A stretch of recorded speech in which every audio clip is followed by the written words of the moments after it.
He is Fej King. I'm Andy Erickson. This is not another shooting show. We go to somewhere in the country that I don't know because I haven't opened the file yet and the ad blocker is gonna fuck me. And it did. Okay. Let me get it fixed here. Okay, there we go. Maybe someday I'll get it right. A man accidentally shot himself in the leg Sunday while putting his firearm away after working security for a church event. I guess you should let Jesus take the wheel. Jesus, take the pistol.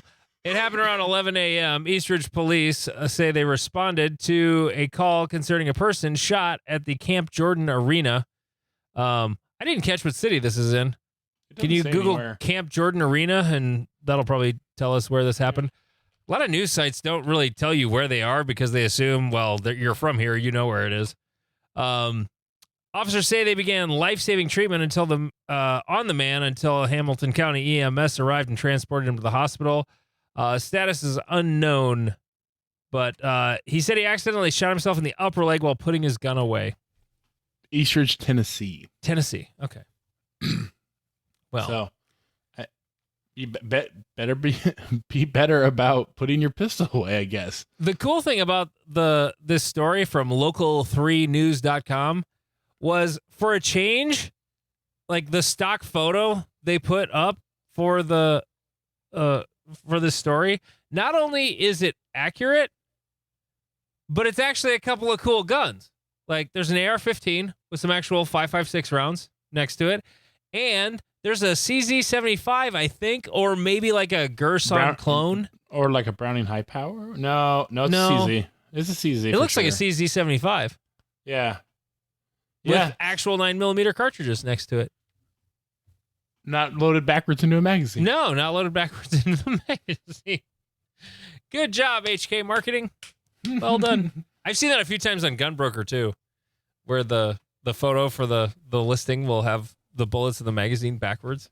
I mean, at this point, it's so legendary that while it's a fuck up, it's such an epic fuck up that it became a marketing tool. Yeah, for sure. This is I try to keep these stories light. This one's a little darker just because the 4-year-old boy was involved, but it's such a wild story, I still wanted to mention it. Authorities are investigating after they believe a 4-year-old boy accidentally shot himself Friday in Blount County, Alabama. 4-year-old was taken to and airlifted to Birmingham for treatment. No word on his condition, but here's the wild part. Blount County Sheriff's Office was called to where they say the child was taken by a private car after he was shot. Okay.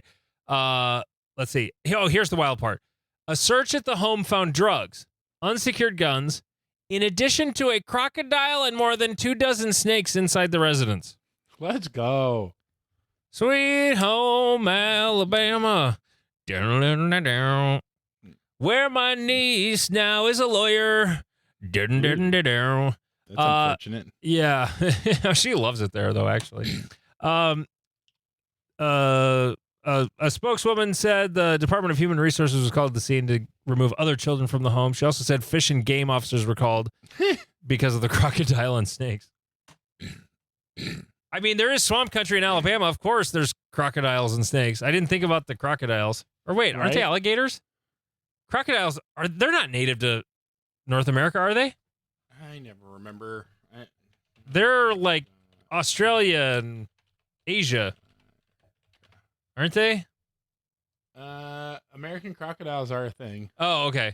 I just knew that alligators were a thing in Florida, so okay. A saltwater crocodile is like, it kind of looks albino. Wow. Those things are fucking monsters. Jesus. That's terrifying. Can you imagine being one of the deputies there? They're walking out. Holy shit, there's a fucking crocodile! It being like the deep south, there's a part of me that's like, oh, another alligator. Huh. Oh, look, there's another flesh-eating monster in the corner. Okay. Yeah. So, Jeff, you shot a match today. It was the first Sunday of the month at ENGC, so you have a match. I did. It was A very good little local. We had like 70 signed up. We had 50 show up, but no cops. Weirdly, Wow, that's a lot of not showing up. yeah, it's normally it's only like 4 or 5, but this one was a little weirder.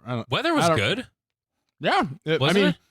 it was below freezing in the morning, but Yeah, then by by the the time end it of was it, done. yeah, I don't know. I know some of our regulars, like Lane and the gang, they had some type of training thing. Joel, I have no idea. He was signed up and then did not show up. But yeah, we had like our entire cop squad wasn't there. Like, but we did have 4 full squads and 6 good stages. We kind of learned that we do need to direct our stage builders a little bit because What do you mean? we ended up with 3 or 1 big field course and then 3 kind of just left to rights. And then, Oh, kind of 3 samey stages. yeah. So Yeah. like, that took some of the fun out of it. But overall, I shot quite well, which is remarkable considering how little work I put in. And I'm not lying this time, like Steven will say, oh, he doesn't fucking practice. I literally haven't touched my gun since I left for the Dominican on the 18th. So, I shot 1% behind Connor Davis, who's a Des Moines GM LO shooter. So like, I feel pretty good about myself. Okay.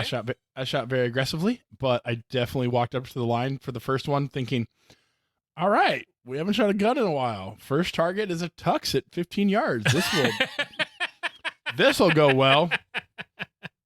And there was this like, my walkthrough and my plan was drastically more aggressive than my skill level was like at, but my skill level kept up more than I expected it to. So I had a couple good ones. There were some interesting lessons for the day. Number 1, abandon the mag. If a mag is giving you problems, immediately rip it out of the gun. I had 3 different guys in my squad, including my buddy Owen, who fought a mag trying to make it work to like complete the stage with 2 more mags on his belt. And it's like, homie, bud, boobala, Yeah. get the fuck rid of it. You brought more for a reason. I mean, if I have one little hiccup, like I'll leave it. As soon as there's a second hiccup, gone. Right. Like I'm not going back to that mag unless I run out of bullets, like I did at Minnesota section last year. Then you have to go back for it. Right. But that's why you bring 3 mags and start with a 4th one. That way you always have extras. Yeah. I also, I'm not trying to shit on new ROs, but when you're in a squad full of like high quality ROs and a new RO does step up to be helpful, you definitely remember what it's like to be the new guy again. Yes. Because like when I RO, I have an experienced Nook person. I leave them to do the job. So I'm there to run the shooter. They're there to help me and to like on our base 6, you end up having to run about 30 yards forward. And I was like, hey, Nook RO, score all this stuff coming up here. Like, don't follow me up here and then make me walk all the way back. That would be annoying. So with the experienced guys, super easy. No questions. Got up there, had to score 3 targets. Boom, done. Off to the next shooter. Great. One of the guys stepped up and he was like, okay, I'm scoring, but don't yell at me. I need to focus. And so he would just go through and score everything. And I was letting him do it to like, get him the training. But I was like, okay, this is kind of slowing us down now, but it is good that you're stepping up. Like you have to be patient with him, Jeff. I know. I'm just not a patient Quit person. being in that big of a fucking hurry. You people in Omaha are like in way too big of a hurry though. Like you're very efficient, but it's like we talked about. It would be hard on a new person to keep up with you guys the way you do it. Right.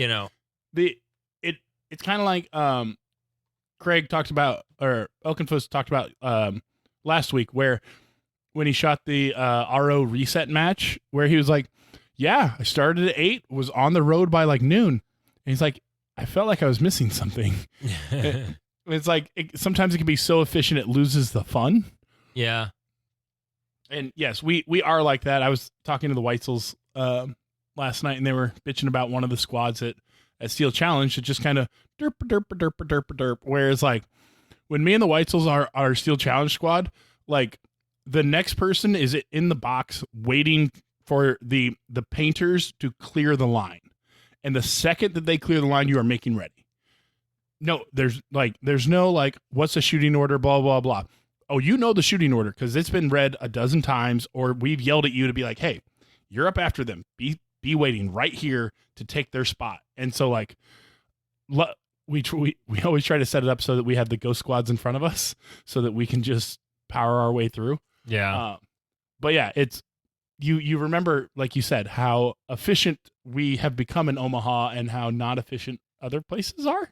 Well, I mean, I wouldn't say the way we run matches is inefficient. It's just you guys are used to yelling back at each other in a way that we're not. And yeah, like I can pick up the slack with you guys, no problem. That's not a big deal. Like I know what I'm doing. But like for anybody who's remotely new, like, yeah, you guys need to slow down a little and be a little patient and let them learn. Right. Because otherwise they're just going to feel like they're going to fuck it up and then they're not going to want to do it. Yeah. Yep. So that was an interesting Let them be one. slow. Let them be slow, Jeff. You got a ghost squad in front of you. It'll be fine. You're going to leave 10 minutes later than you would have otherwise. Oh, fuck. Yes. Well, I like to do a job efficiently and then have to wait. Yeah. I think it's funny how we're always in a hurry to leave the thing we love to do. That's why our favorite shooter is our last shooter. Some interesting other things about the match that so I'm actually down another 10 pounds, unfortunately. Wow, good job. Yeah, I weighed in at 283 this morning. I have such a bad sore throat that I can't drink water. Like, a little dehydrated, huh? Well, that, and I haven't eaten a meal in 3 days. Oh yeah, no, that'll yeah. So that level of ketosis, you'll shed some pounds in a hurry. Oh yeah, but I ran fast, except for on the goddamn stage that I needed to run fast on. So we got to shoot the new one of the new classifiers. Oh yeah, today. the 23 and 24s are reinstated. Yeah, and I shot it like a bitch. I could have shot it completely fine with a 24+1, but I said no, not you, sir. You've had 3 good reloads. Let's add a 4th one to the list. And guess who missed the fucking magwell? Oh, yeah. And so my 11... That happens with Shadow 2s. My 10-second run turned in an 11.5-second run. And I was like, I'm very angry right now. I was so fucking... It pissed me off. Well, it pissed you off, but your score was... Now, the classifier was 2408, right? Yep, that's the big field course. And that was the one that was completely... Christian Seiler was the only person who shot that at a GM score? No, he didn't. He shot it at like a 93%. Oh, okay. So he didn't even make a GM score with that one. Yep. Yeah. The high hit factor was a little off when that one came out, but it's been redone. And your percentage was 86.9915. Yeah. So a low M. A low M. But you're an M, and you shot it like a bitch. Right. And missed my reload. So sounds appropriate to me. Right. Whereas the guy named Brody Atkins shot it in production, and it wasn't a solid run, and he got done with it, and it would end up being like a 9.9, and he got done, and I heard him go, "That was a hundo," and I was like, "It was." I went, "Oh shit." Not in an offensive way, and he goes, "Oh no, dude, I'm thinking the same thing." I was like, "Okay, we're on the same page." But he shot a 9.9 hit factor in production. Fuck yeah, that's a GM run. 8.85 is the high hit, is the GM minimum hit factor. Yeah, but it also makes sense. I believe Brody is already a GM. I'm not 100% sure on that one. But I've met him. I don't think he is. I thought he was an M. It could be. I don't know. He's fast as fuck. He's young. Yeah, he's a young, fast guy. But it also makes sense going back to kind of and we're going to talk about this later more, but like the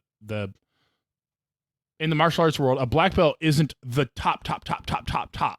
Like, you can be a black belt and be the worst of the black belts. Yeah. But you're still a black belt. You could be a 2017 GM as a black belt. Right. And that doesn't mean you're not a black belt. It just Right. means that you're not competitive with 2025 black belts. Yeah. There is a lot of people with jiu-jitsu black belts from the early 2000s that are not competitive anymore, either because of age or because the sport moved on. Yep.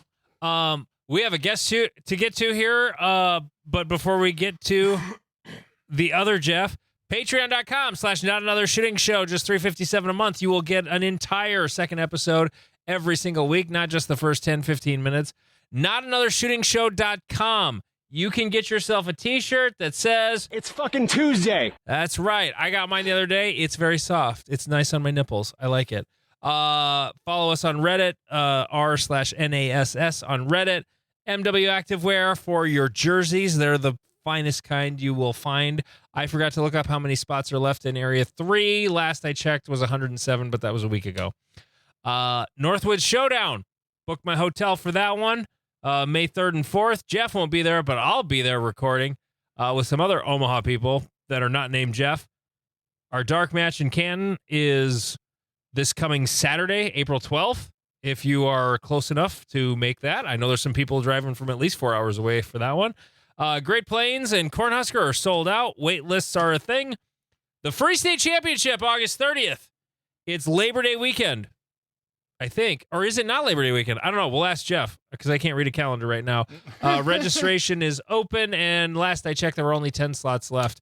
We'll hear more about that from him. Also, the Iowa Cops Memorial Match, July 27th in Ankeny. $20 mulligan. It's a fundraiser match. $20 mulligans and $40 force mulligans. That's if you make your buddy reshoot. Correct. That's awesome. Yes. I hope I can make this. Yes, I forget if there is if it's a one per stage.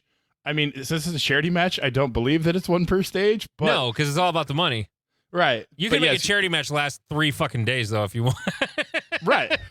But it's a brilliant idea because most people be like, no, that's fine, whatever, it's fine. But like, hey, my buddy, he burned that one down. Here's $40, make him do it again. Yeah.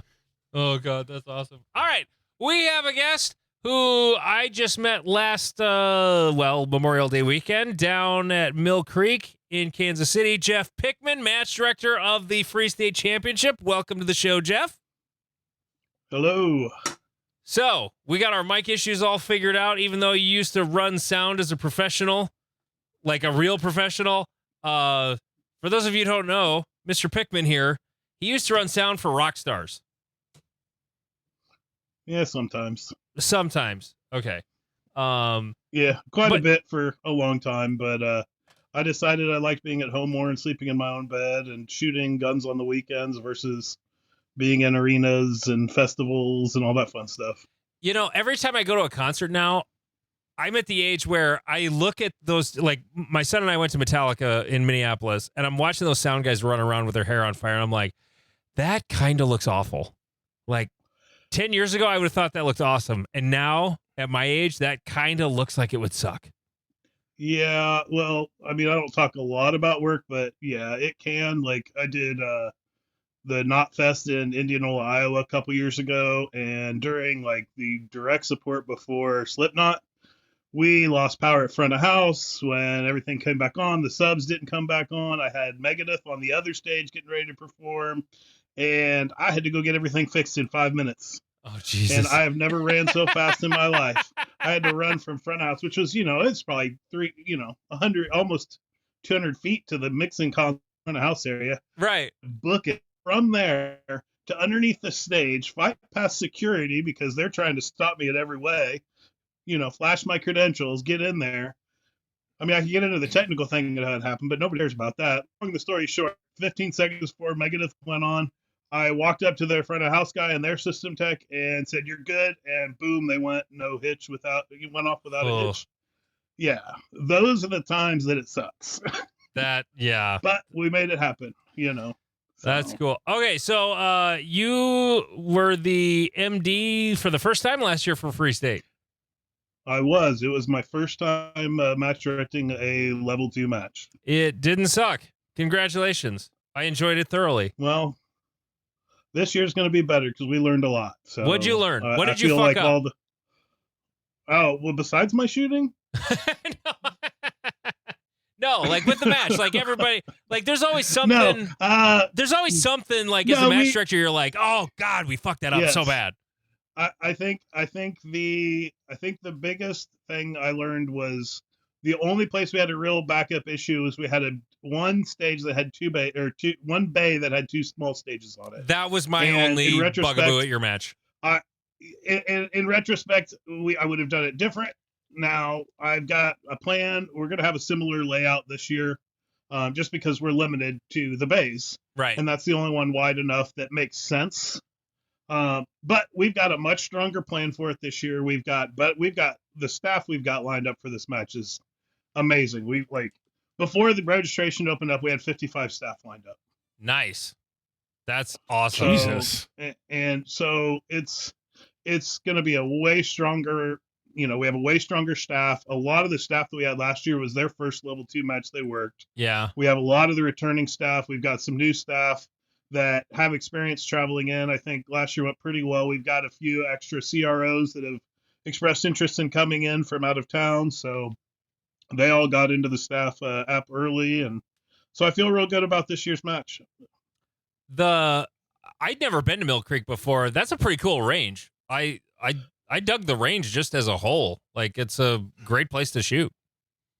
Yeah, I mean, I love the range. It's my home range, so to speak, even though I live an hour away from it. But it's a great range. The facilities are awesome. I would love more pistol bays. I would love to get to where I could talk an Area 3 director into putting on an Area 3 match there. You're like 2 or 3 bays away from being able to run an area match.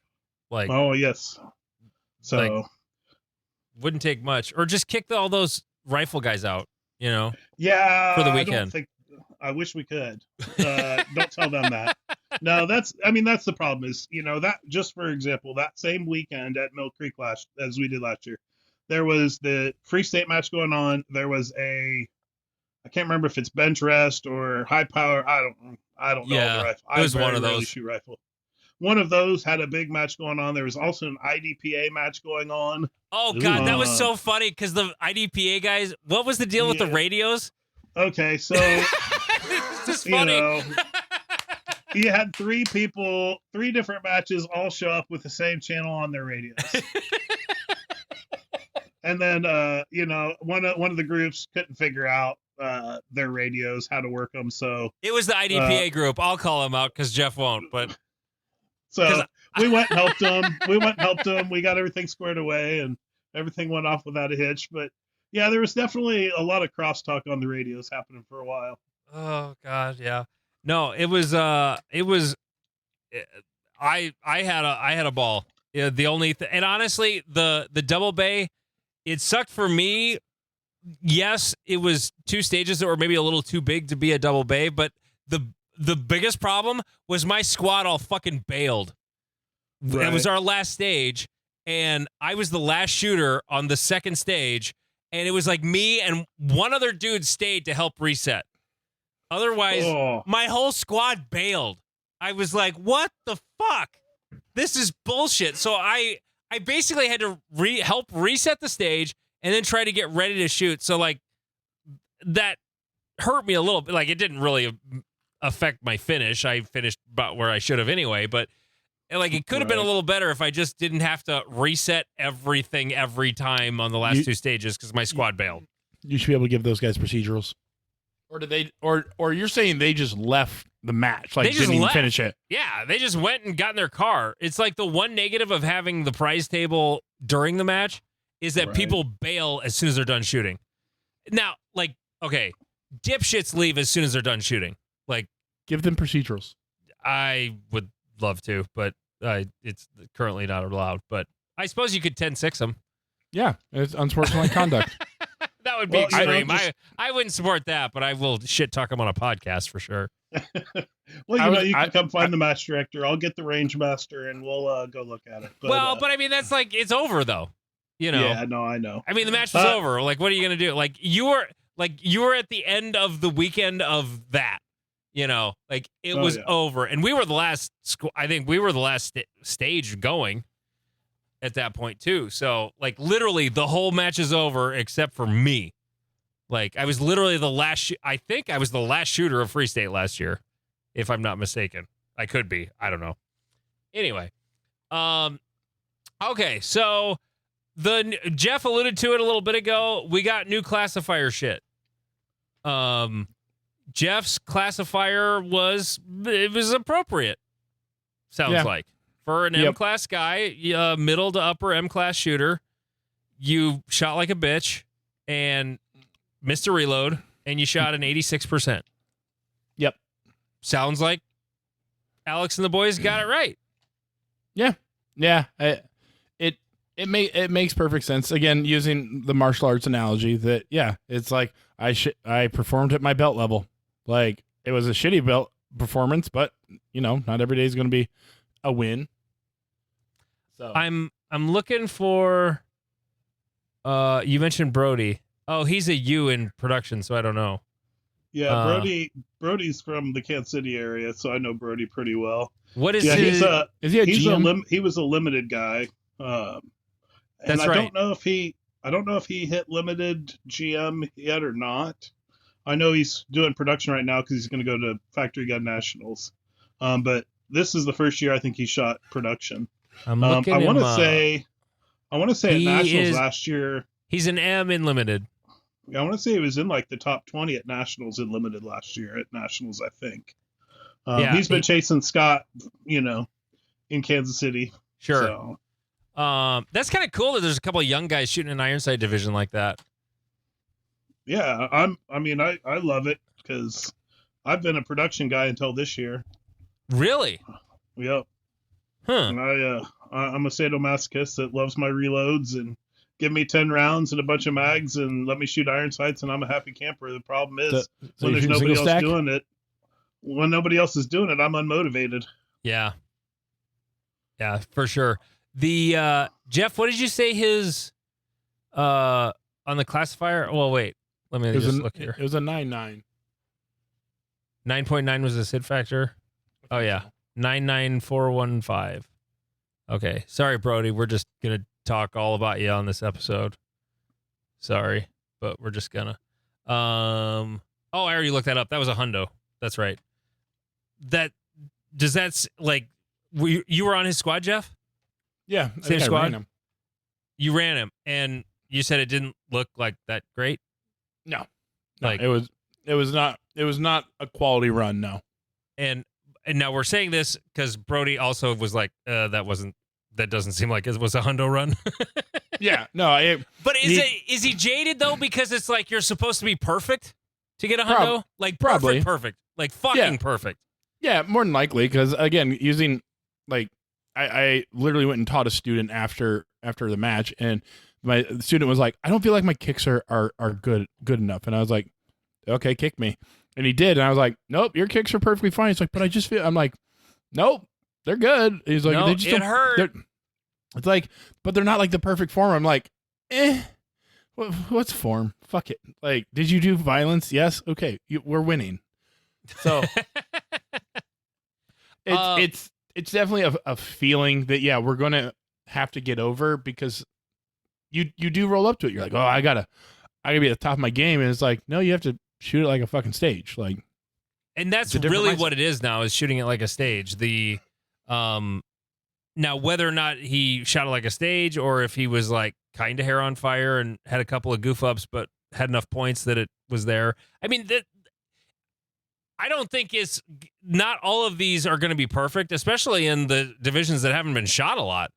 Like the sample size for production for that classifier cannot be what it is for carry optics. Like they just don't have the data for production. So is it maybe off a little bit? Probably. The less data, the less accurate it's going to be. So right, and it also makes me want to shoot production, so I can make GM. Fucking wait, no, that's not. What's the opposite of a sandbagger? Grandbagger. Grandbagger. Grandbagger. It used to be just new divisions where that happened. Now it's old divisions where that happens. With the new system. Break out the single stack. Yeah, break it out. Jeff, or Pickman. Sorry, if we say Jeff in this episode, we're talking to Mr. Pickman. If we say Fej, then we're talking to Fej. But Jeff, have you guys had your Tuesday night match? That was like the first day of the month, right? Did you guys do a classifier? The Tuesday matches, I don't know. I don't get to go to the Tuesday matches. Oh, you don't? Because it's fucking Tuesday. Because it's fucking Tuesday. Yeah. It's fucking Tuesday. So, unfortunately, I've got other commitments on Tuesday with my children that take me out on Tuesday nights. Every now and then I'll get over there and, chase after Vince and those guys. And but I don't think they did a classifier. Okay. So you haven't had any you haven't had a club match or anything since that went into effect? No, we actually have our special classifier match next weekend at Mill Creek, doing 6 classifiers. So do you guys do you allow reshoots, paid reshoots on classifiers? Nope. We don't. Well, one, I've got 20 people on a wait list that aren't approved to shoot. Right. We're 140 deep registered for it. But no, we at that club we don't. I mean, the good thing is, Kansas City's got a pretty solid USPSA crowd. We've got 2 weeklies. We've got 2 weeklies, one on Tuesday, one on Fridays. Tuesday at Pioneer, Friday at a place called the Bullet Hole. And then there's at least one match every month, the 1st, 2nd, 3rd, and 4th, within an hour and a half of Kansas City. There's one in Topeka, Kansas, the 1st, Mill Creek, the 2nd Saturday, Holden, Missouri, or not Holden, Higginsville, Missouri, it's like an hour away, has one on the 3rd Saturday. Pioneer, which is Craig's match, Oakenfuss, that you had last week. Yep. His match is on the 4th Sunday of the month. So there's 4 matches a month plus 2 a week that you can hit in Kansas City. That's pretty cool. I used to go down there a lot. My sister used to live down there, so we would go down there a lot, and I love Kansas City. But like when I went down there for a Free State, it was the first time I'd been there in probably 15 years. It was kind of like, I was like, damn, I haven't been to Kansas City in forever. Love that town. What is the little burger joint downtown that's so good? It's like Town Topic? Town Topic, yes. Oh man, it was a little scary, but fuck, it was good food. It was really good. Okay, so shit, I forgot where I was going.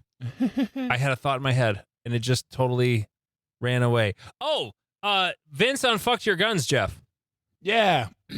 So the saga of my guns has come to its final fruition, and I ended up sending Vince my 3 slides. Drink. And because he explained to me how fucking complicated it would be to send 3 or 4 guns down to him as guns. And so I just sent him the slides, and he had to take one optic off, mount one, and then he milled another slide for an optic. So now I have 4 optics, Shadow 2s. So hopefully I shall not be out of a gun anytime soon. The unfortunate thing is when I put one of my guns back together, it didn't feel right. I couldn't figure out why. But it felt off. So after the match today, I went over to my buddy Nick was function testing his new Shadow 2 that he did some work on, and I started checking the zeros on the guns, and remarkably 2 of them are fairly well zeroed. I'm actually not unhappy with them. But one of them, he basically was like, hey, that one isn't like fully going into battery. And I was like, wait, what? He's like, I don't really know. So he's tried shooting it, and then it like locked up. Like completely. Weird. So to the point where there were 2 rounds in the magazine, it was locked open, but the slide stop wasn't doing anything. And we were like, what the fuck is wrong with this gun? So took the mag out, so completely empty gun, and we were able to get the slide. Well, I think I just punched out the slide stop because I thought it was broken. Because I was like, oh, I got the gun back and broke a slide stop on the same day. Let's go. But what ended up being the issue was the recoil spring, which has probably seen 20,000 rounds or more. It went to Jesus. It came out with like an L shape at the bottom of it. Oh man, really? Yeah, I have it in my bag. I'll post a picture of it. But yeah, it was it did not do well. And then Nick was like, I have a backup spring you can borrow. And so I put it in the gun. Worked fine. Everything. And I was like, oh, cool. We found the issue. Great. I've never seen a spring do that before. Like, I've had springs that just get too weak, but I've never had one like go L-shaped on me. Yeah. No, it was super. I mean, I was a little concerned to begin with, but now I have my 4 Shadow 2s, and I'm back to trying to grind this shit out or something or other. But Vince did remarkably good work. I mean, and it was way easier, and he hooked a homie up, which I owe him dinner and a beer next time I see him. So it was a great experience. He does remarkably good work. I mean, I think he even like cleaned the optics for me, which I was just expecting like grind it, put it back, boom, off you go. But no, he does quality work no matter what he does. Yeah, no, I'm pretty happy with the 2 I've had him do. There's a dude who's like doing optic cuts in Sioux Falls here, some gunsmith at a pawn shop, and a friend of mine was gonna get his Glock cut, and I just said, okay, or you can spend $15 less and send it to Kansas City. It might take a little longer to get it back just because of shipping, but I know it won't suck when you get it back. Like, I know it won't suck. And he's like, oh, really?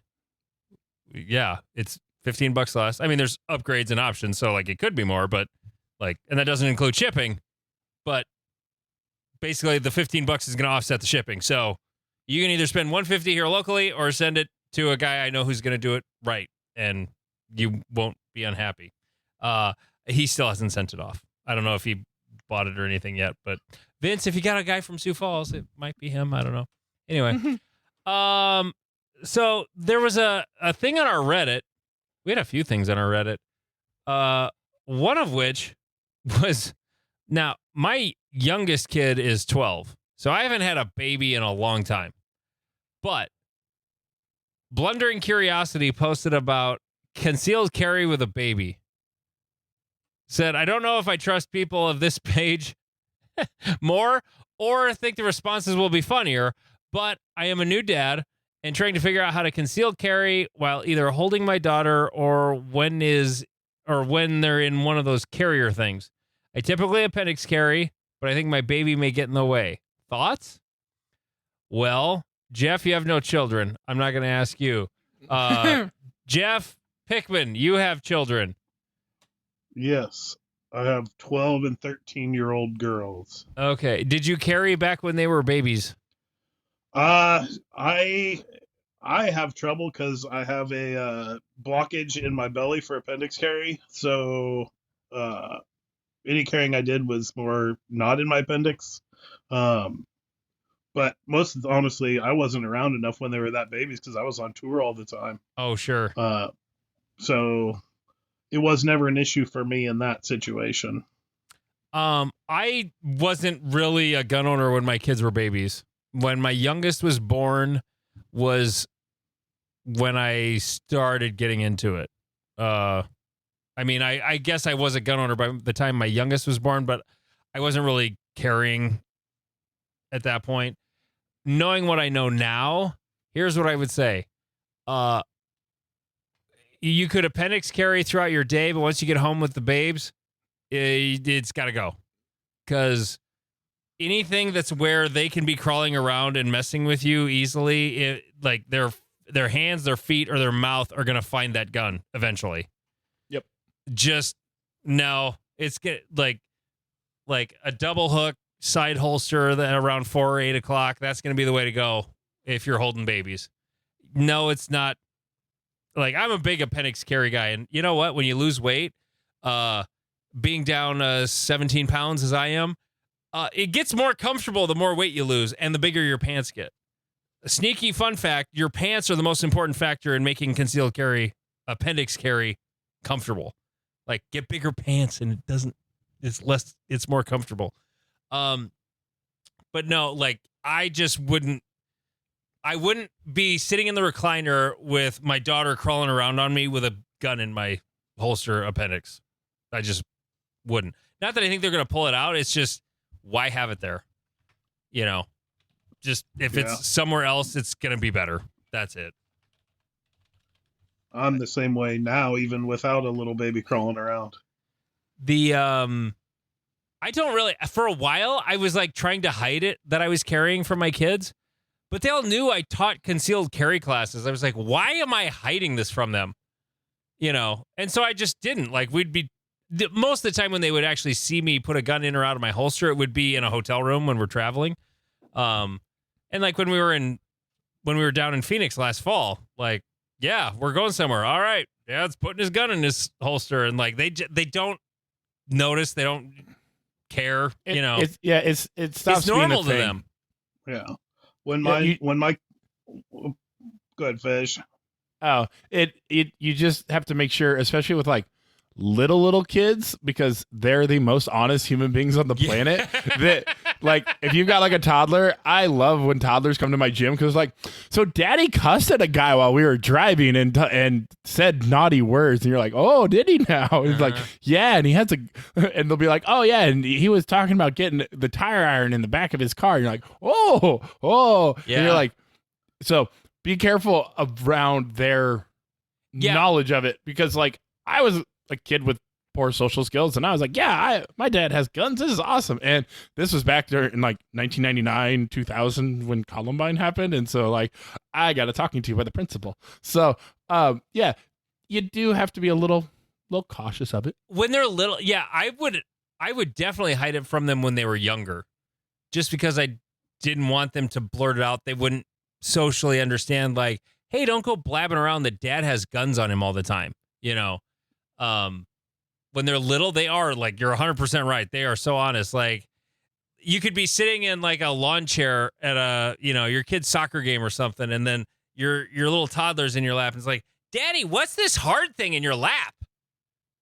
Will just all of a sudden get blurted out. Like, oh, it's my penis. Oh, wait, that wasn't better. Shit. Yeah, I just, when they're little, like, yeah, kind of hide it from them, keep it away from them. When they're older, it's not as big a deal. Well, your drunk friends can also be a problem. Yes. A certain drunk friend of mine, we were at the bar one time. She's like, yeah, Jeff like normally was carrying. I wonder if, and like grabbed my shirt and like lifted it up. And I was like, I'm not fucking carrying at a bar. Shut the fuck up. Shut the fuck up. But, hey, I got news for you, Jeff. You're going to love this about my state.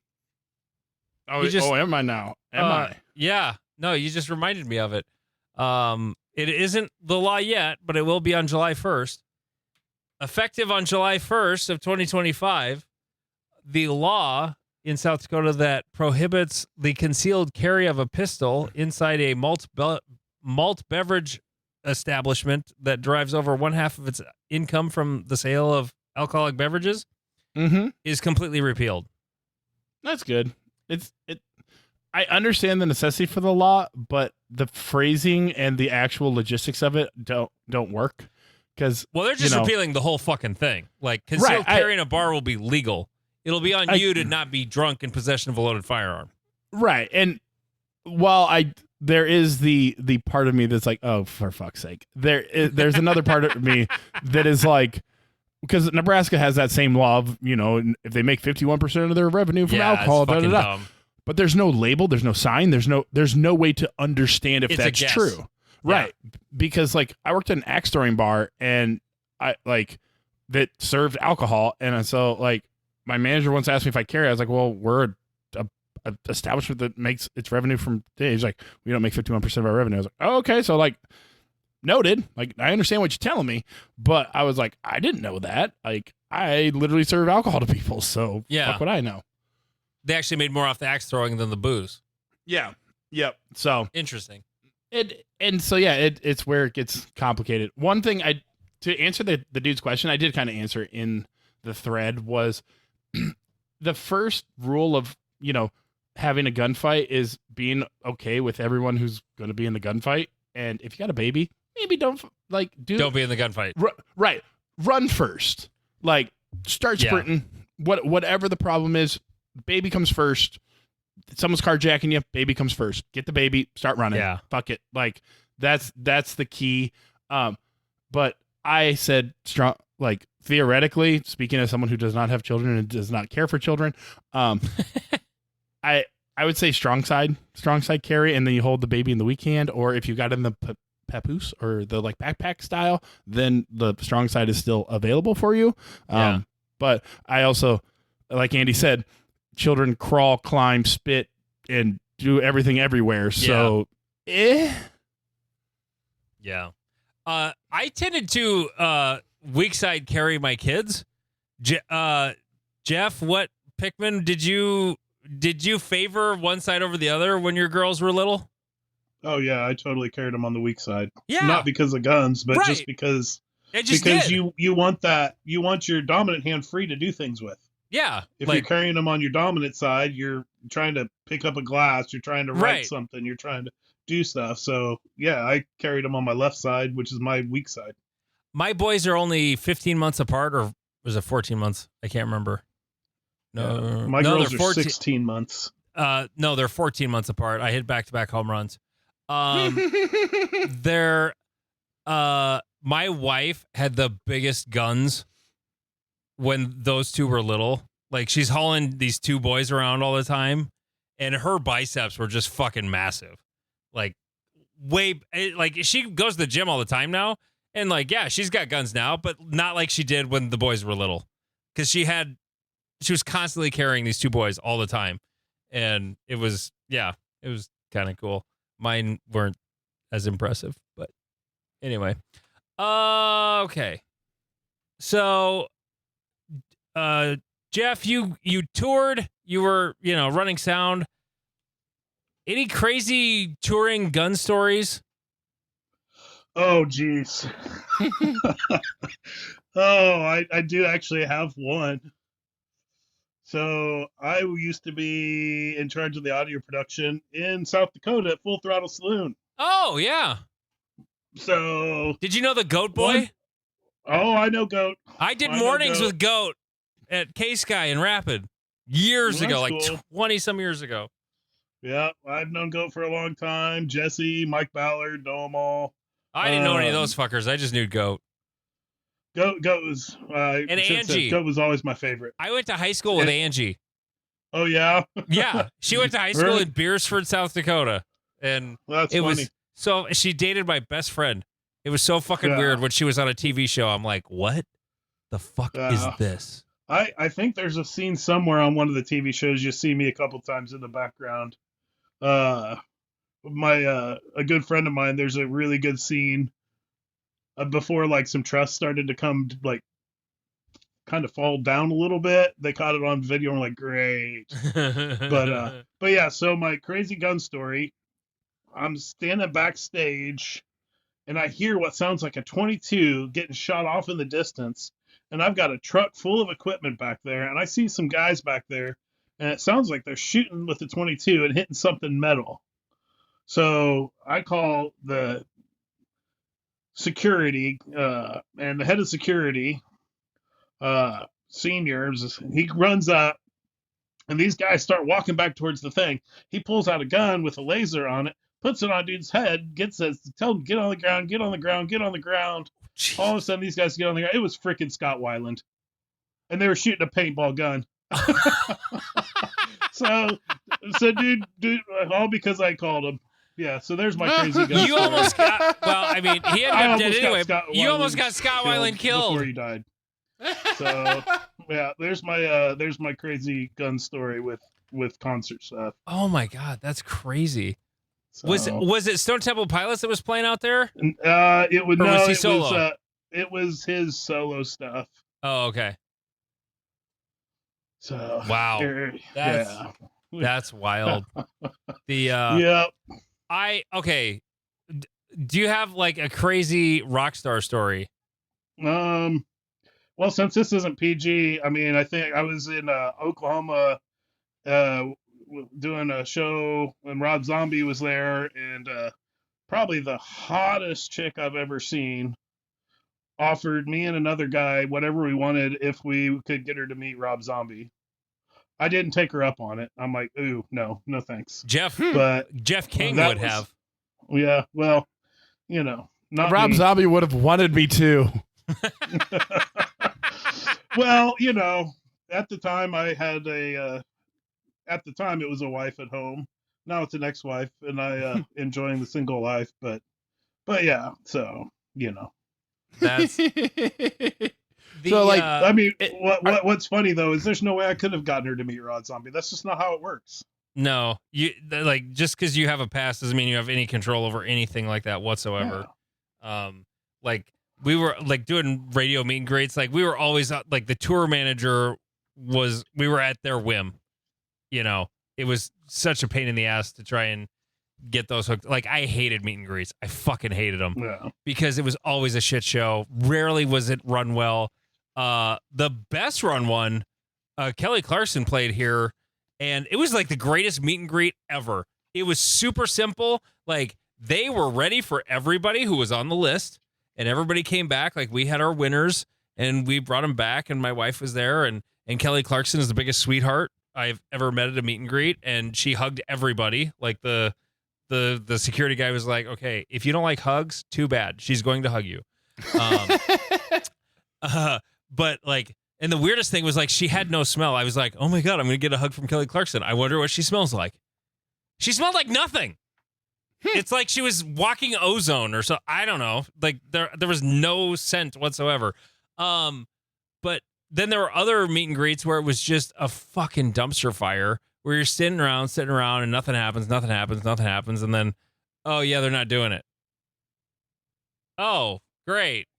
That's wonderful. That happened more than once, but yeah, no, it's a wild thing. Who was like the coolest person you ever met?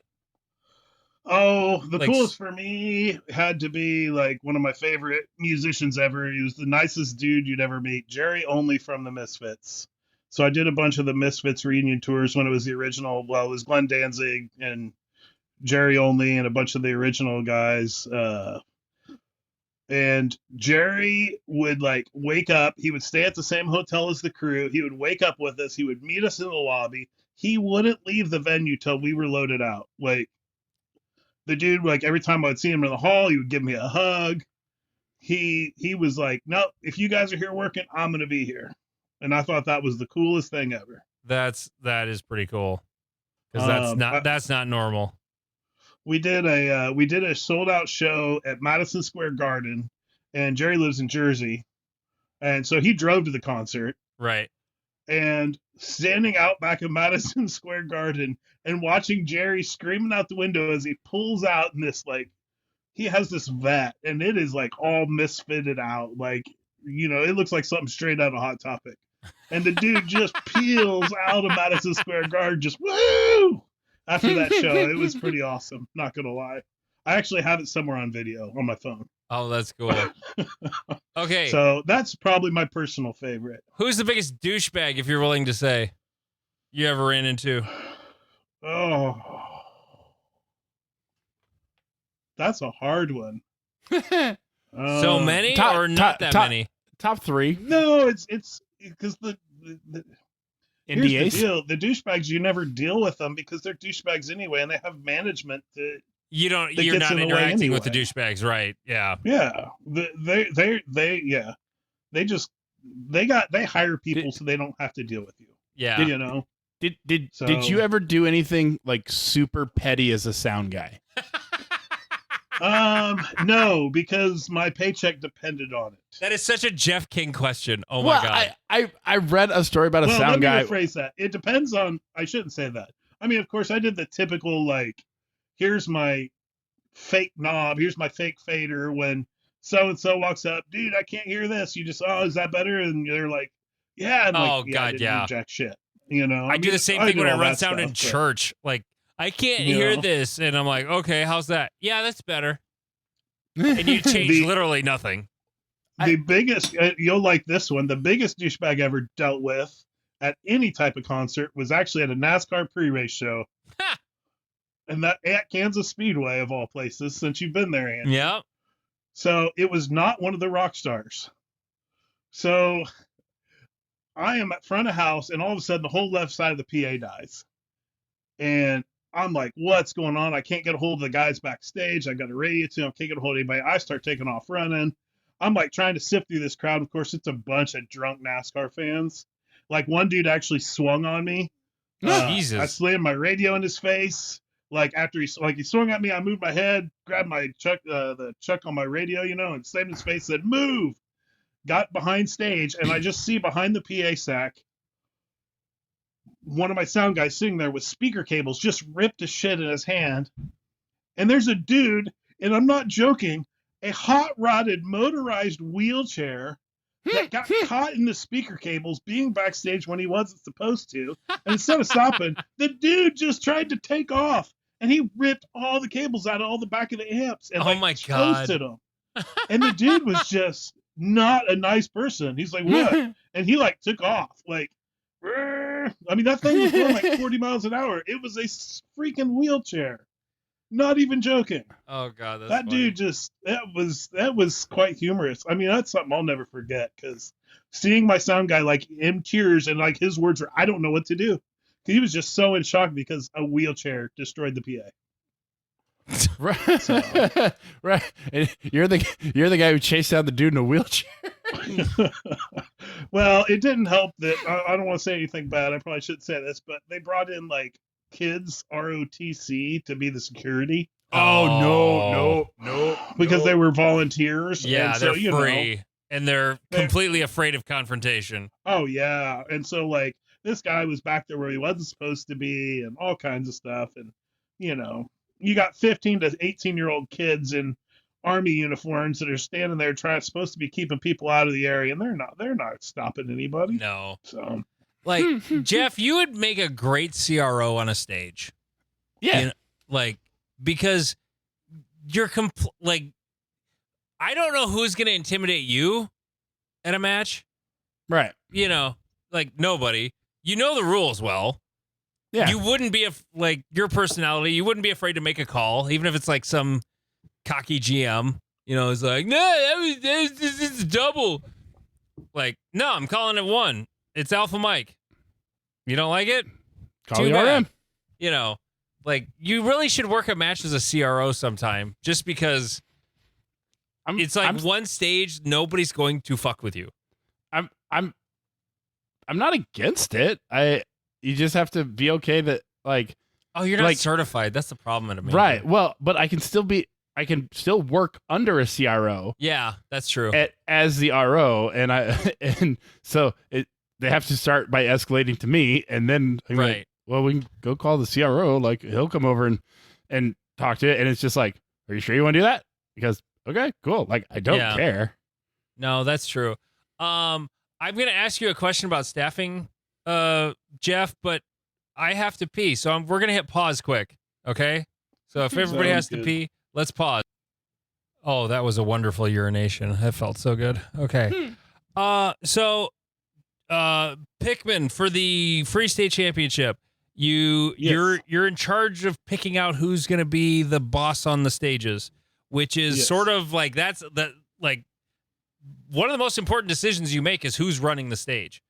The way I have always done it, because I've had several people, level 2s, you don't have to have certified CROs on the stage, but if I didn't have enough certified CROs or certified CROs that I trusted wholly with a stage, basically I had a number of guys who are in law enforcement, and those are the dudes I put in charge of the stage because they're not afraid of confrontation. And they're all dudes that knew the rules, and they're just like, what? You don't like it? We'll call RM over here. I'm not going to fucking argue with you. How do you pick your CROs for your stages? Well, I actually look at it different than that. I don't look at it as who's going to have conflict. I mean, because to me, what I tell them is you should have no conflict. If it starts to, just call the RM. Just leave it at that. Nope, we're calling the RM. And luckily enough, I feel like we got a strong RM. Scott Arnberg's coming back for this year for Free State, so he's going to be our RM again. I pick it based on who this year, at least for this 2025, who's going to keep it moving. Oh, okay. Who's going to make it efficient, keep things flowing? Because if there is a dispute, who's going to stop everything? Go, okay, we're going to get the RM over here. We're going to take this off to the side. We're going to deal with this, but I want this to keep moving because I'm sure you understand as a master director. The second a cog of the wheel breaks, it's going to break everything down the way. Yep. So for me, it's who can keep things moving and run it. Now, that being said, like I said, we've got a really strong staff this year, and I have, I think, 14 actual CROs that are applied for staff. So I'm going to have more than one quote unquote CRO. It's just I'm going to have each stage will have a designated CRO. Right. We got lucky.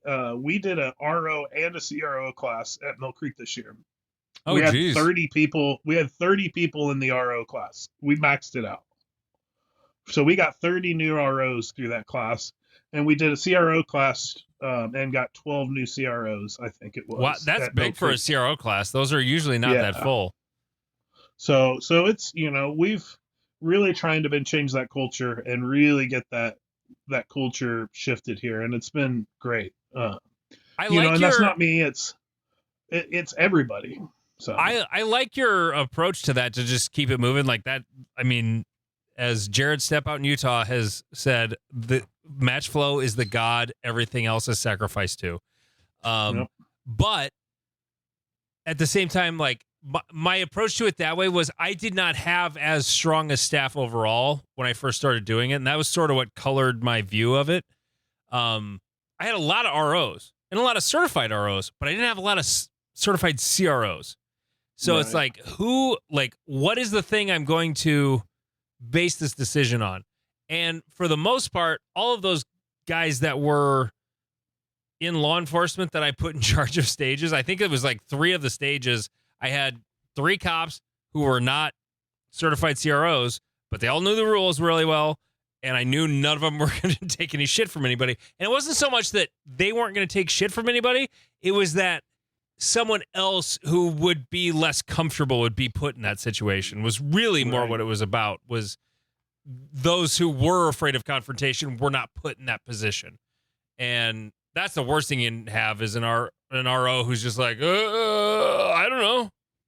Right. And then they get that deer in the headlights look, and then things go crazy. And that is really your answer though, like, just call it RM. Like, as soon as there's conflict, RM. Like, don't even deal with it. Just call Scott over, and he's going to deal with it. What's funny is most of my experiences with competitors bullying ROs is at Free State. Really? Yeah, because it was when I was in super squads down there watching those. Like, I remember Lane arguing against a foot fault, and the guy just gone, whatever. I remember Jared Fox arguing against something. I remember there was one guy, it was a strong hand only stage, and the guy said he was the shooter said he was a CRO, and the RO was trying to say that he like supported his arm with his weak hand, like somehow or something, and that turned into its own argument. But yeah, that is where I have watched ROs get bullied the most. I will tell you, Jeff, this is a different Free State than you've ever been to. Will it be completely overhauled? Will it be 10 million degrees? It wasn't last year. It was awesome. It was like we're 80. doing it in August, the end of August, because we feel like we'll have better weather. Because it used to be like mid-July. It used to be like the second week of July, and it was always blazing hot. So we moved it to later in August, and it could still be blazing hot, but the chances are it's gonna. You got more. You got a 99% chance of blazing hot in July. You got a 50% chance of blazing hot in the end of August. Dude, June and July in Kansas City is fucking miserable. It might as well be Alabama or Georgia in the middle of summer. Like, it's hot, it's humid, it's miserable. You get outside of that area. Like, we went to, my wife and I, the first time I went to the NASCAR race down there was like, it was early June 2011. And it was the last time they had their the first race of the year in June. Since then, I think it's in May or April now. It was the most awful weather. It was almost as bad as that bad weekend where Great Plains and Free State were on back-to-back days. When that humidity was just, it was the worst weekend of summer weather in the Midwest ever. God, that was awful. I think it was 2019. God, that was bad. And that's what colors my That's what perception Jeff's always of, thinking of when he's like, Well- I don't want to go to Free State because I got heat stroke. I get it. I got heat get stroke it. like 2 or 3 times, and so like one of the big issues was the heat. The second issue was the lunch.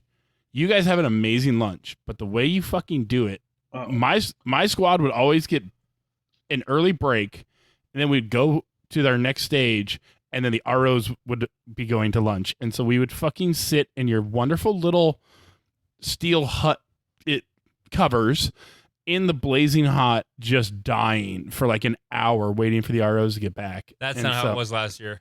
Yeah, Well, and that's that's where I good. get to. It's nothing like. I mean, last year is the way Free State's moving. Like Perfect. it was the first. I was the new match director for it. I had a different set of staff. Completely different set of people involved than previous. Not that the people that did it before had anything wrong with them. It's just we overhauled it. I mean, you Yeah. know, I was a shooter. I traveled a lot to matches. You know, Vince. I guess I got a drink now, huh? Yeah. I got to pour another Basil Hayden here. 1 second. But Vince, you know, Vince helps out a lot in planning things. Keith Stevenson, we all kind of came on as a team to kind of overhaul it and figure out what we needed to do to make it a better match. And we looked at what the complaints were of the previous ones. We looked at what we had complaints because we'd all shot it numerous times before. Trust me, I didn't come into this wanting to be the match director. I just kind of got forced into it. That's how it goes. But if we were going to be forced into it, we were going to do it right. So Yeah. I tell you, get rid of any notion of what Free State was like before and throw it out the window because it's kind of like Area 3. You know, you had Sherwin's Area 3, and then you had Matt Hopkins' Area 3, Yeah. and now you have Andy Erickson's Area 3. But you know. Final one. Your giant bay, like the 50-yard bay. Are Yes. you going to have 50-yard IPSIGs that you must shoot? I'm not going to say no, but I'm not going to tell you that every target's going to be that. They had some tough targets last year. Yeah. There was the Pizza Bay had a 30-yard no shoot partial. Yep. That was a tough target. I hung 2 alpha on it. The open target next to it, I got 2 Charlie on for some dumb fucking reason. And then the Big Bay had that target was around 35 yards. I think there were a couple targets that were at like 35, but Right. all of the rest of the stage was like normal distances. But there was just Right. that 1 or 2 targets, and I'm here for that. I like that. Give me a fucking 50-yard target. I've had one at Great Plains almost every year. You had one that you didn't experience having heat stroke, your last bay of the day, and no target closer than 25 yards. Okay, that's rough. No target closer than 25 is a little extreme. And it was, I think, a 30-round course of fire, and so pacing that was the biggest pain. Yeah. Like, yeah. and there was no shade on that bay. That stage last year, though, they had one dude whose job was to go over and score and reset those 2 targets way the fuck out there. Well, that's nice. Yeah. Because all the rest of the stage was in the far left end of the bay, and those 2 targets were way the hell off to the right. And that dude was, he was behind the 180 like everybody else, but he was just in line with those 2 targets. So he took care of that, and no shooters had to go deal with it, which, thank God, like, that's the right way to do it. Right. But and going back to, what Jeff said there, it's like, no, you're not going to see a stage that has all 25 to 50-yard targets. You will see some long shots, but they're not going to be all long shots. There's got to be a balance there. Right. It's a test of skill. It's, one of the biggest things that, our kind of goal last year's Free State with the stages was let's make sure we test a bunch of different skills, and let's have a level 2 that we feel like rivals stages in a national championship. Not because of difficulty per se, but because of just what we would all look for, what Vince, myself, Keith, all looked for in stages. If we were to go to nationals, what do we feel like it should be? I don't think there was a single target that an average shooter couldn't hit if they gave it the respect it deserved. The only target that was even remotely questionable was that 30-yard no shoot, because it was as tight as legally allowed. Yep. It was a tough target. Like it slowed you down on a stage that I recall that stage being kind of a big stage, but that target slowed you down. Like that was where, because the rest of the targets on that stage were not far at all. It was a relatively hosey stage, but then you had these 2 targets that were way over there, and they were available in multiple places, I recall, like in the right half of the stage. So it was up to you to decide, when am I going to deal with those? And stages last year, I mean, all the stages were great. They were fun. They were challenging. They were different. That's a thing that bugs me more. Even if the stages aren't great, as long as they're different, I don't really care. But like a couple times, Cornhusker was like, oh, we got like 6 of the same stage, and then there's like 4 others that are kind of different, and that happens. So sometimes that just happens. Like on paper, it doesn't look like they're similar, but then you shoot them and it's like, oh, these are kind of the same, Right. But no, what's the thing you absolutely fucking loathe about being a match director? Oh, besides my own shooting at the match, just write that off. That's not an issue. Yeah, it's going to be awful. It's going to be awful. The thing I loathe, I wish it didn't take so much time outside of the match. Yeah. I mean, I'm probably spending 10 hours a week easily on the match. I mean, part of that is because registration just opened up, and you won't spend 10 hours a week all the way up to it, though. No, but we will spend 3 or 4 hours a week all the way up to it easily. And then when stage designs are coming in, or you're doing them, like that gets busy, because like that's where we're at right now with Area 3, because the Bruce wants all the stages done by the end of April, and I'm like, why so early? He's like, we have to build shit.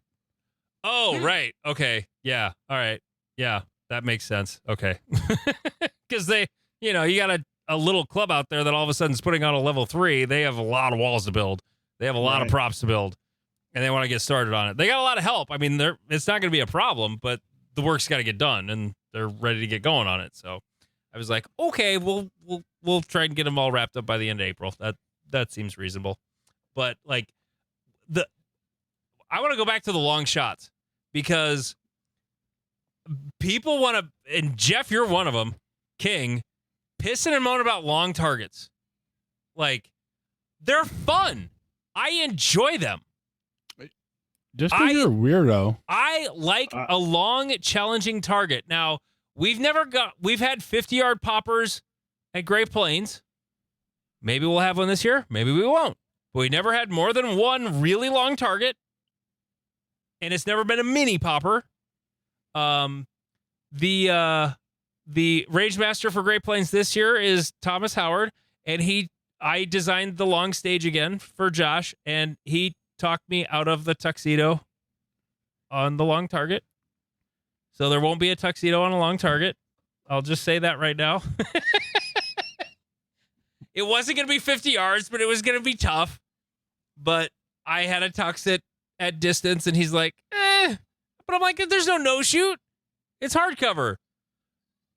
But it's a tux. The question is, can you do the task with no time limit? I think that I'm not saying what the distance is, because I want to keep it a secret, or like make it a surprise for the match. Although I've kind of given it away a little bit. I think it's a reasonable distance for a tux. It's not an easy target, but it's not an undoable target with no time limit.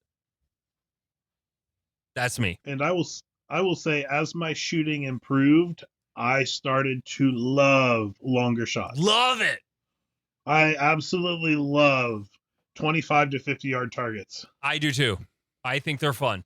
I think it's a really neat thing to have in a match. And that's the thing with Area 3, with every bay is 50 yards deep, at least. The first 3 bays are 75 yards deep, and then the rest of them are 50 yards deep, except for the last bay is 100 yards. So there's actually 2 more 100-yard bays, but those are going to be parking, not shooting bays. We're going to have to like rein in the long shots. Like, it's going to be so easy to put long shots into the match. Like, because I don't want 50-yard targets on every stage. Nobody wants that. That would be unreasonable. But having them here and there, maybe having on one stage, having 2 or 3 40, 50-yard targets. As long as they're wide open, I think that's reasonable. But part of the consideration for that is the reset. How long is it going to take to reset when you got all them long targets? So, no, I love long targets. I really do. I find them to be very, very fun. At Great Plains, when we've had the 50-yard popper, it's usually one of the first targets of that stage. It kind of has to be if it's going to be the long target. But I just like it. I don't know. And Jeff wants to feel bad for C-class shooters, but I'm sorry, it's a championship match. It's going to be harder than a club match. This isn't a club match. Right. And again, so I don't dislike long shots. I've not ever complained about the presentations at Are you sure? Great Plains section. Are you sure you haven't complained about it? I'm pretty sure. I've complained that as a double action it fucking sucks, but whatever. I thought it was awesome that I think it was last year when Lane drank. He intentionally went to that popper right away, first shot, double action, and knocked it down. It was fucking awesome. Right. It was just like whooping. Right, and I have no problem with range. Again, it's about finding reasonable, like you said. No shoots under covering half of the alpha at 30, 40 yards. Yeah, that's starting to get into hopeful shooting. Yeah, there were 2 of those at Free State last year, but to me, for a level 2, that's acceptable. Right. It's hard, but it's not a thing that should never happen. Yeah. Okay. If you throw 2 shots, let's say I'm, like you said, C-class shooter. If I have all the time in the world and I took my time and made that shot, an average C-class shooter can make that shot, given all the time in the world. Yeah.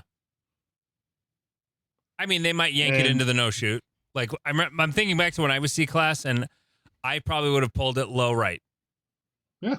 Right, and that's where. But if you had taken more time, made sure you pulled that, squeezed that trigger until it surprise broke, do you think you would have pulled it as bad? Yeah, no, no. Again, it's about the reasonableness of the challenge, and then again going back to the match flow, is like having too many long targets that have too many people have to go out to do them. I remember Bay 1 at Area 3 under Scott. I think that was the Matt Hopkins year. They had like a 40 or 50-yard target out there, and the most annoying part about it was the chick wouldn't reset it, so someone had to go down there and reset it with her. Oh, that fucking pisses me off. Right. And like, so, if an RO has to walk down there to score it, fucking paste it. Just paste it. Yeah. Right. Yeah. And the big bay that we have at Free State that you're talking about, Jeff, we have a minimum of 5 staff on that. Yeah. So that if there is a long shot, there will be somebody on staff that will go score it and paste it and be done. And that's good. And again, another part of my bias that I will freely admit is that I was on the super squads. I wasn't a official super squad. Like, I was you were friends with them. I was C or A class at the time, and it was like, it wasn't said out loud, but it was kind of, they took the close ones, I got bitch work, and so I had to go out and reset them. And so, you actually put up with that? I was less 8 years ago, me and me now are two very, very different people. Oh, okay. So, the first year you're like, this is cool. I'm part of like the super squad. Like, this is cool. And by year 2 of it, you're like, I fucking hate all of you. I hope you die. And and now I'm where I'm at. Yeah. So except John, he's cool. Yeah. And that's why he dances in the back while all of them are fucking jerking off over a stage plan. And he's fucking just fucking bouncing around on his cart. I love John because he tells me when he finds Buffalo Trace, and then I run to Lewis and I buy it. That's why I like John. But yeah, so I don't mind long shots. I prefer them to be reasonable. Like we said, an open target at like the one I'm thinking about at Kansas on that bay. It was 2 IPSIGs at like 40 or 50 yards, and everyone on the super squad threw 3 at each of them, just as I don't know, because it was just like, when that caliber of shooter cannot put 3 in the alpha guaranteed, I think that becomes an unreasonable challenge. I think they're shooting like pussies because I was A-class at Free State last year, and I sent 3 at that no shoot on the Pizza Bay, and I shouldn't have because I had 3 alpha. Like, I was capable of the shots. I called the shots, but I was just like being a pussy, so I sent a 3rd for no reason.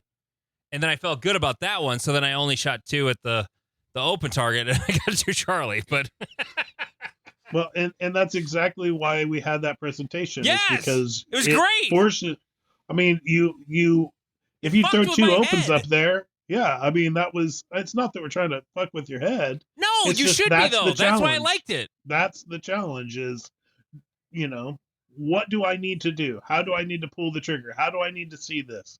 What level of aggression do I have to have on this target to be able to shoot 2 alpha or, get a good score? And then all of a sudden I change it to the next open target. Do I do a proper transition? Do I do, you shoot like do a I moron. Race that one? So, that's what I did. And that's the skill that was testing. Yeah. And I had the skill to make all the shots, but I shot the first one like a bitch, even though I got 3 alpha, only 2 of them counted. But like, I took properly careful shots, but I did 3 of them, so I wasted time. And then I shot 2 shots like an asshole at the open target at the same distance and got 2 Charlie. Like, yeah, it messed with my head only because my head was weak. That's like, it's the weakness of the mind that a good stage is really messing with. You know, it's not that it's deliberately messing with you. It's like, if you are weak-minded as a shooter, it will mess with you. And that's a problem I have. But no, it's so fun. Thoughts on L10 Major, Jeff? You should shoot L10 Major like the other cool kids are. Then I'd have to buy a gun that shoots Major. I was talking to the other Jeff, not Fish. Well, then I would have to put a dot on my single stack, and there you I go. don't really want to. I'm shooting CO because nobody is shooting production, but I want to shoot production because I like the 15 rounds. I like 10 round production, but do you like 10 or 15 better? That's a loaded question, and here's why I say it's a loaded question. I prefer 10, but given the culture of stage design the past few years, I prefer 15. Okay. I get it. I think stage design is broken just because people don't follow the rules of stage design. Well, yeah, that's a big part of it. I mean, I can't tell you how many matches I've gone to, and it's like, oh, well, that's not supposed to be that, or that really doesn't jive with the rules, and that's part of it. Is you get a guy that shoots carry optics or PCC, and I'm not knocking for shooting it. It's just they're thinking about a stage design from their perspective of what they like shooting. Standing, not moving, and firing 15 rounds. Yes. That's what they like. Jeff, Fej, didn't you send me a stage where a dude shot like a... Yeah, it was like 18 round required in the front. Yeah. It was like shoot 2 targets on the right, shoot 2 targets on the left, go to the front, and it was like... hose the rest of the stage for 18 rounds or whatever. Yep. And it's just a culture thing that as much as you're like, oh, this isn't the rules, it's like, but that's what local clubs deal with. And it's like, How if they hard is it can't- to not have more than 8 rounds available? Well, you have to have the stage builders that will build it with like that, and you have to have the mindset to do it, and you have to have the audience that is like, okay, this is fine, and it starts at the bottom because people don't, like you said, don't shoot production because then it becomes too hard to shoot the stages, so they're training with their CO or whatever, and so they're like, oh, I'm going to this major, I've been shooting my CO all year, I'll just keep shooting CO. Like, that's how it goes, unfortunately. So that's the true death of it. Was, like you said, open shooters design them for open shooters. Like, short people design it for short people. Like, I have a staged video today of me cussing out short people because our club put their ports at like 5'6" or whatever, and so when I have to fucking bend down to shoot through them, it slows me down, whereas the guy who built the stage beat me by like a second and a half because he never had to bend because he's short. One of the things that I think we at Mill Creek at least have been really successful with is that we've really tried to rein that in with stages and really make sure that stages are not just legal, but make sense for all divisions. I mean, we've got a pretty big revolver group in Kansas City, so we get a lot of revolvers in our matches. Heck, we've got 20 revolvers at Free State right now. No shit, 20? Yep. Wow. And Mill Creek is actually hosting the I-Corps National Championship at Mill Creek this year. Oh, wow. So yeah, what do they call it? International Revolver Championship. It's their nationals, the I-Corps Nationals. They're going to be at Mill Creek this year. Nice. So, so we've really got to we try to pay attention to that, and we really try to make it so it's not that bullshit like, well, you can see it from over here 50 yards away, right, and you can take, because that's no fun to anybody that shoots. So, I think having stages that are accessible to all divisions, even the carry optic shooters that have it, they love the stages because now it isn't just, hey, I'm standing here and I'm hosing 18 targets. That's boring. It's not because fun. It is boring for them. Yeah. I should say anybody that shot more than like their first couple matches, because the guys that have not shot a lot and don't have a lot of skills with movement and stage planning and things like that, they're the only ones that really go, oh, that's cool, I can shoot 18 shots from here. And but so I feel like one of the things that's really upped our local is the stages. We basically make sure that we review every stage after it gets set up to make sure it follows within certain guidelines that we as a club have kind of set forth. So Keith does a real good job. What are those guidelines? Well, one, we've got a big set of safety rules that we have to follow for the range itself. The biggest thing is it has to be 8-round friendly, and not just the BS one. It's like the biggest one is it has to make sense. We've really tried to take and go no stupid stage positions that are dumb. It's not really a written set of like, hey, no X, Y, and Z. It's more just, here's the things we want to watch for. Nothing stupid. Don't do dumb shit. Don't do dumb shit. Yeah. And if it's dumb, we're going to change it. And we're not going in saying this is dumb. Because we get a ton of volunteers that come set up stages.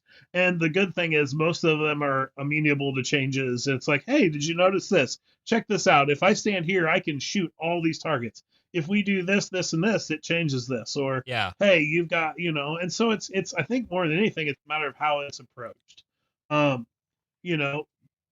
Talk about I'm the match director. Well, I'm not the guy putting on the match. I'm just the guy making sure everybody gets what they need to do to put on the match. Right. So the guys that are building the stages and doing all that, they're the guys putting on the match. So making sure everybody knows that, I think, helps too, because now they feel appreciated. They feel like they've got a say, because they do. People tell me great match all the time. I'm like, don't tell me, tell those guys. They're the ones that put it together. Yeah, but you're the face of it. So it's, I mean, it's incumbent upon you to tell those guys, though, like, hey, I heard a lot of people saying they love the match. Thank you, guys. Yeah.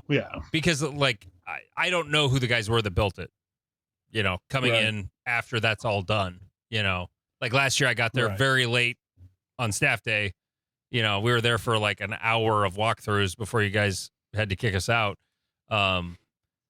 and to record and whatnot. But yeah, it's just like it's got to roll to those people to let them know and like just say, hey, yeah, we're hearing this. Thank you.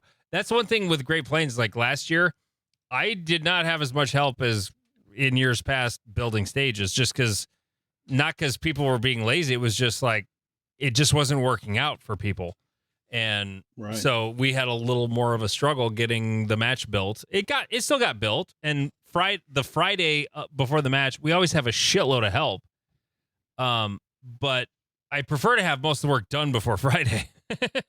And Josh told me that he's got a bunch more people lined up for building the match leading up to that. So that should go better. I'm so looking forward to Great Plains. I can't even tell you how much I'm looking forward to it because I'm not in charge of it. I'm just helping Josh where he needs it. Otherwise, I'm running a stage on Sunday and having a good time shooting the match on Saturday. That's it. Oh God, you're gonna have to tell me what that's like. Oh God. I mean, it'll be like when I work at Great Plains, except at Cornhusker. Except at Cornhusker, I'm literally like, no one's asking me a question at Cornhusker because it's not my club. So, no, it's like I love working matches when I'm not in charge. Love it. Yeah. It's so fun. You shoot the match for free. You get a little something for your time, to go towards the hotel or whatever, and then you get to shoot the match at equally as leisurely pace as you would if you're just shooting the match. It's just you don't have dedicated ROs usually.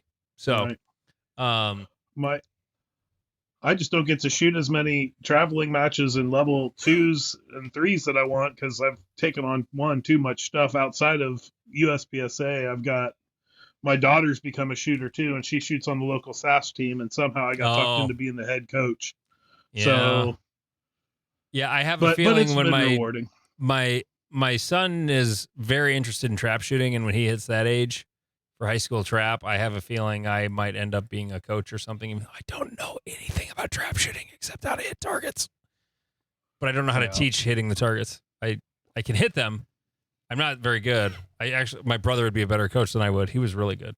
But anyway. Yeah. So somehow they found out I shot a lot of Steel Challenge, and I've got a couple GM cards of Steel Challenge. They're like, come be the coach, come be the coach. I'm like, it's for my daughter, fine.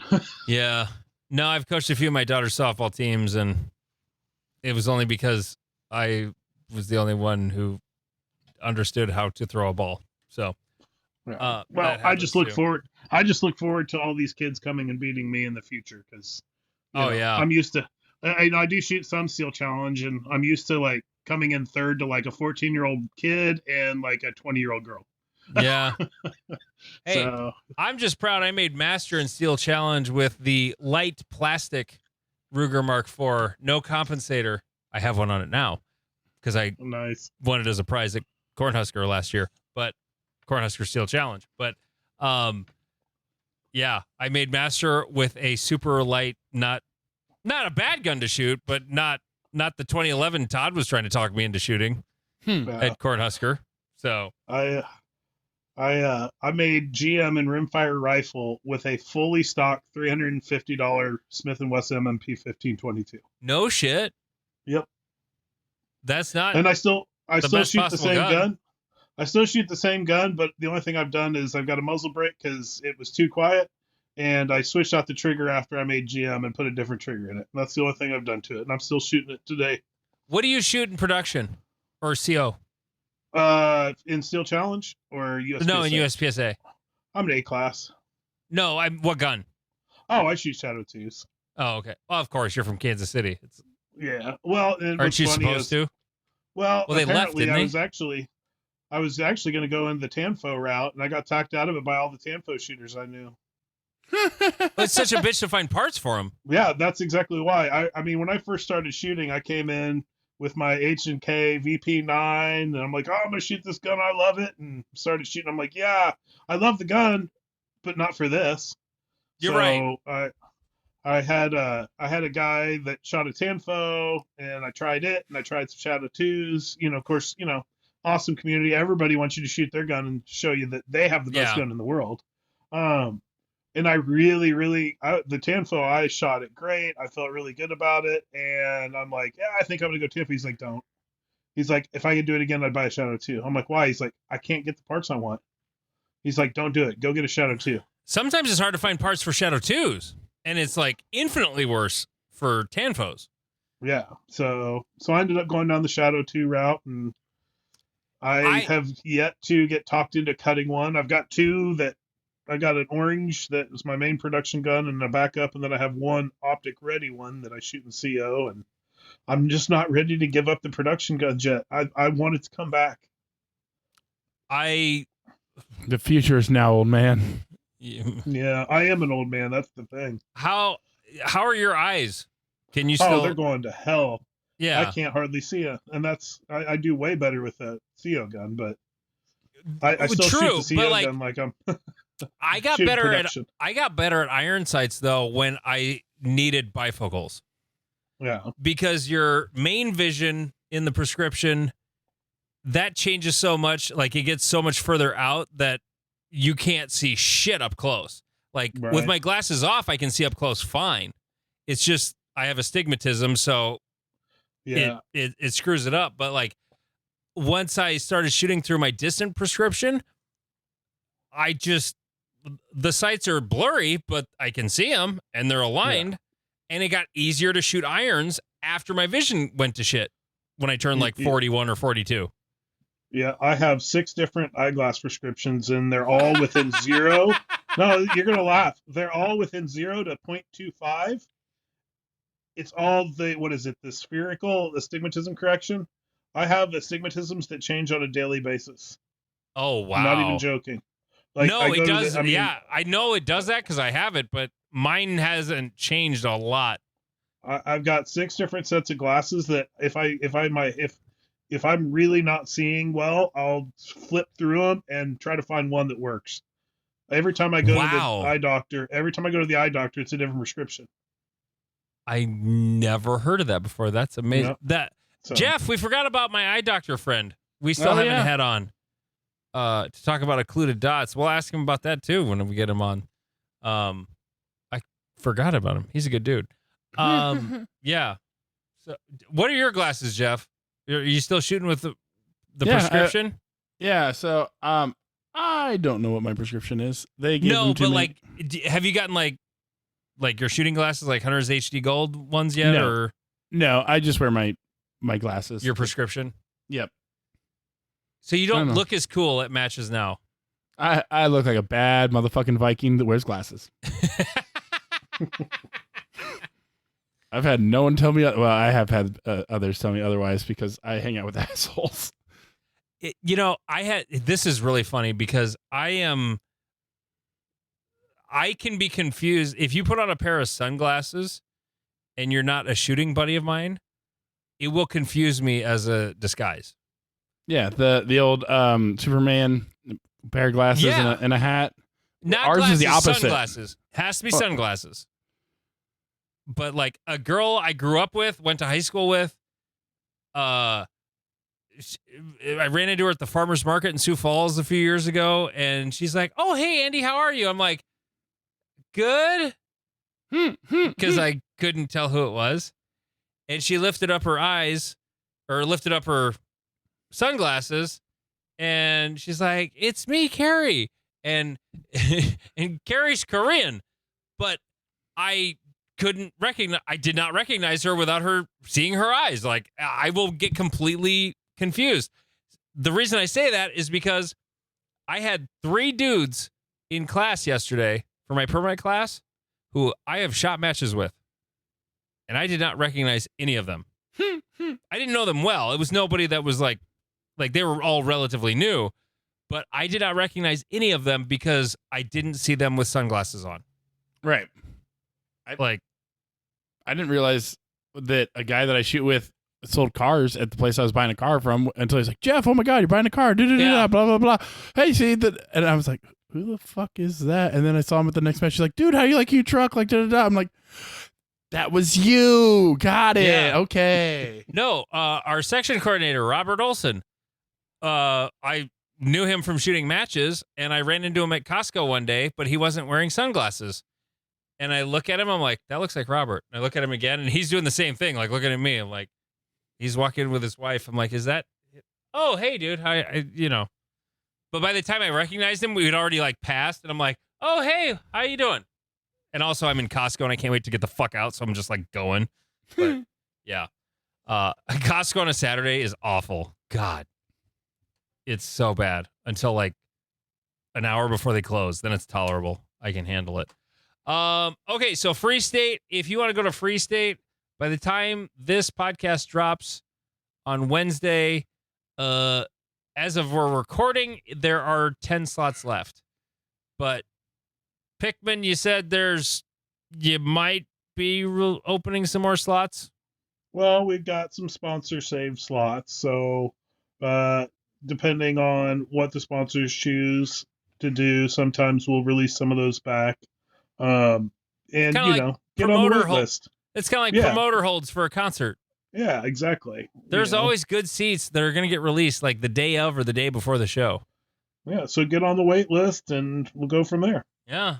The more people on the wait list, the more I want to try to get more people in. So it's funny you bring up the wait list. I got a text message from Robert Wyatt today out in Utah. He's like, hey, can I call you? Yeah? He had a question. I mean, we were already messaging about unrelated stuff, but he's like, hey, can I call you? And so he calls me. He's like, okay, so he was talking about his indoor match. He's like, so I turned on the wait list for the first time, and like the match sold out in like 2 minutes.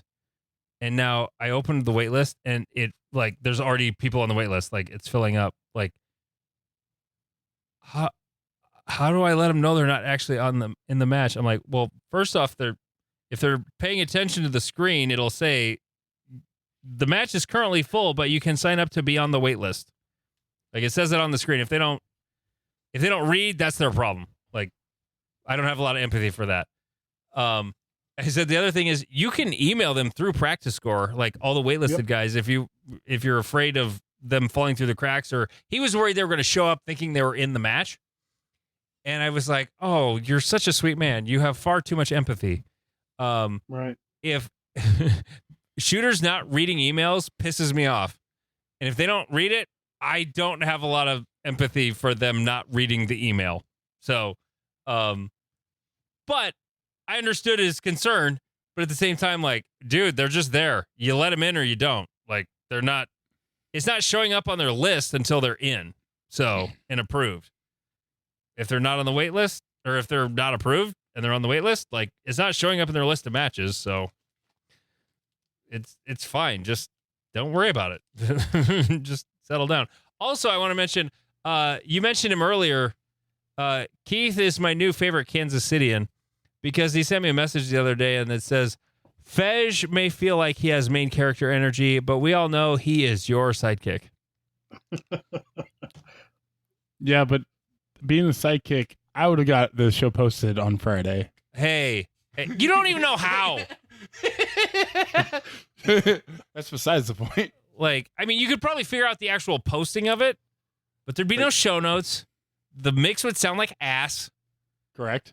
Yes. You would just post it how it was. You wouldn't fiddle with it for too long, like me or other Jeff would. But anyway, I'm the Rocky to your Bullwinkle. So Jeff, thank you so much for joining us on the show. It was a good time. By the way, did I mention we have t-shirts you can buy that say it's fucking Tuesday? Go to notanothershootingshow.com and you can buy a shirt right there. They're $25 unless you're a fat guy like me, and then they're $27. And it's prejudice. They don't make the extra smalls cheaper. You know, it's bullshit. It's a fat guy tax, but whatever. Notanothershootingshow.com for that. Patreon.com/notanothershootingshow. Join the Patreon, and you get an extra episode every single week. He's Fej King. I'm Andy Erickson. This is Not Another Shooting Show.